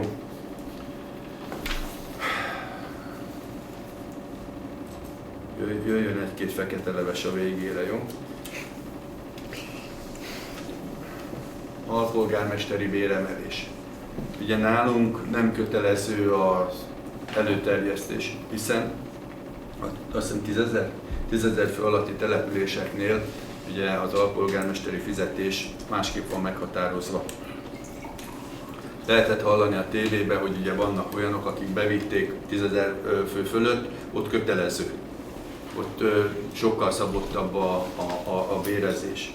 Amiért ez nem történt meg, halljátok a tévében, ugye a kormányzat az önkormányzati bérhez nem akar hozzányúlni, a polgármesteri bérhez igen. Ennek megfelelően, még nem tudom pontosan, de ugye befagyasztja azt hiszem talán a jelenlegi összegnél a polgármesternek a bérét, és itt jön be a nagyon érdekes rész, elvonja a költségtérítést, illetve ugye ennek megfelelően az alpolgármesterektől is megvonja törvényileg. Amint ez kijön, hogy ez így történik, akkor valószínűleg rendkívüli ülésben fogunk tudni majd erről dönteni. Viszont ennek megfelelően, mint minden önkormányzat, gondolom, át kell gondolni a működését, hiszen nem elvárható se a polgármestertől, se az alpolgármestertől, ha nem kap költségtérítést, akkor ugye a saját forrásait használja. Ugye egész idáig meg lehet nyugodtan kérdezni, nem nagyon láttatok engem önkormányzati autóval bárhova menni, hiába hivatali ügyet intéztem, és a pénzügy meg elmondhatja, hogy egyetlen egy éttermi számlát nem adtam le, ami egyéb repi vendéglátás volt a részemről. Pont azért, mert a költségtérítés véleményem szerint erre van. Nem arra van, hogy megkapja a polgármester a költségtérítést, zsebre teszi, azt használja az önkormányzatnak az erőforrását, autót, éttermeket, és hadd ne soroljam az összes többit. Jó, telefont, nincs ilyen. Viszont ebbe a kialakult új helyzetbe én továbbra sem fogom használni, hiszen szinte mindenki tudja, hogy akár bátran kimerem jelenteni, hogy attól, hogy én polgármester vagyok, nekem az szumma összesen ez deficites történet. Nem azért csinálom, hogy pénz legyen, nem azért csinálom, mert megélhetési politikus vagyok, hanem azért, mert vállaltunk a településen egy olyan irányt, amit meg akarunk valósítani. Ennek megfelelően továbbra sem fogom használni az önkormányzati erőforrásokat, ezzel is segítve az önkormányzat, illetve a településen lévő programokat és minden olyat, ami ez a fejlődéshez szükséges lesz. Ami ugye most egy eléggé gyors, és a végét húzom csak el egy picit, testületi ülés volt, itt elmondanám, amit amúgy általában mindig elmondunk. Zömében konszenzus születik a pénzügyi bizottsági ülésen a napirendekkel kapcsolatosan, ez ezért ilyen gyors, és ezért figyelek mindig arra, hogy a megfelelő előterjesztő vagy megfelelő tudással rendelkező egyén mindig adjon a lakosok számára is megfelelő információt. És akkor jöjjön a legkritikusabb, jó? Badacsonyi Ősi Érdekvédelmi Egyesület területbérleti része. Minden képviselő, illetve ugye az ottani elnökség megkapja azokat a leveleket, amiket az elnökasszony ír, illetve a válaszokat is. Az ember igyekszik nagyon-nagyon együttműködni, főleg egy olyan település részen, ahol mindig probléma van. És valahogy meg kell oldani, és mindig kell az önkormányzat segítsége. Ugyan sok köszönetet nem kapunk érte, de segítünk, mert ez a feladatunk. Most csak azért, hogy a mihez-tartás véget, jó? Ma reggel, ugye tegnap 3:30 kaptam egy szerződést, hogy írjam alá, és amúgy mondjam meg, hogy milyen gyorsan írom alá. Még a jogi képviselőnk se látta. Van az Egyesület részéről aláírt szerződés, nekem még egyelőre tervezett, remélem, hogy jó. Átküldtem ma reggel az ügyvéd úrnak, remélem, hogy ügyvéd úr akkor, és kérlek, légy szíves, jó, hogy soron kívül akkor ezt próbálja átnézni, hogy aláírható az önkormányzat részéről. Nem azt a világot éljük, ahol az egyesületi elnök felszólítja, odaadja, a polgármester meg aláírja. Van egy ügymenet, van egy folyamat. Nem lehet csak úgy egy megállapodást aláírni, hogy az önkormányzat jogi képviselője nem látta. Nem tudott róla, és szerintem ma reggel ő is csodálkozva nézte, hogy ez mi lehet, amikor átküldtem neki. Jó? Én szeretném kérni az egyesületi tagokat is. Legyenek egy picit türelmesebbek, nagyon igyekszünk. Jó, tehát ott, amikor egy önkormányzat 1-2 nap alatt kell, hogy megoldjon mindent, azt azért teszem hozzá, hogy ez nem egy standard ügymenet. Nem egy standard ügymenet. Számon kérnek minket, hogy a támogatást miért nem írtuk alá. Vagy hogy áll, vagy nyilatkozzak róla. Akkor, amikor március 25-e óta az Egyesület a megítélt támogatáshoz szükséges dokumentációt nem adja le. És persze utána a social médián mit olvas az ember? Mert az a mocskos polgármester az. Hát igen, engem lehet szidni, nekem tűrni kell, de azért van egy pont, amikor én is azt mondom, hogy azért álljon már meg a gyalogjárás. A képviselők nem azért vannak itt, hogy rángassa őket bárki. És igen, meg lehet írni, lehet mocskolni a Facebookon, nemtelenül támadni mindenkit, és szeretném kérni a figyelembe venni, az összes képviselő maximálisan igyekszik mindent beletenni, hogy itt jól működjön. Kivétel nélkül. És ezt kérném elfogadni mindenki részéről. Köszönöm. És akkor egy kicsit kellemesebb Borhét. Jó, a legvégére. A Borhétre ugye döntött a testület, hogy lent lesz a mólónál. Hát küzdés van a helyszínen, színpad elhelyezéssel, 10 borászunk megvan, 12 volt az összjelölt, úgyhogy úgy gondolom, hogy idén szinte majdnem túljelentkezés volt, tehát szépen meg tudunk jelenni. Ugye az előző napirendi sorba lévő módosításnál, rendeletmódosításnál, és ez volt az apropó, hiszen a borászok kérése volt, hogy próbáljunk meg ne hétvégére, hanem hétközbére is programot szervezni. A költségvetésben nem fér bele. Itt jött egy lehetőség, ahol azt vállalták, hogy az, aki a koncertrendezvényeket csinálja hétvégére, ő csütörtökre és péntekre betenne a Borhét ideje alatt a strandon ugyanúgy egy koncertet. Viszont ugye a rendelet nem adta meg a lehetőséget, hogy ehhez hozzájáruljon az ember, viszont ez úgy gondolom egy olyan erős érdek és motiváció, ami mellett nem mehetünk el. Nem fogok úgy adni senkinek felmentést, hogy nem fogom kiküldeni a testületnek, testületi tagoknak. Rendelet alapján nem lenne szükséges. Én ezt értem, de szeretném azt, hogy mindenki tudja, hogy az adott, ha felmentés, akkor miért van. Jó? És akkor, hogyha nincs más, akkor aki el tudja fogadni a szóbeli beszámolót, az kézfelemeléssel jelez. 6 igen, egyhangú. Nagyon szépen köszönöm mindenkinek a munkáját, és ezzel bezárjuk az ülést. Köszönöm.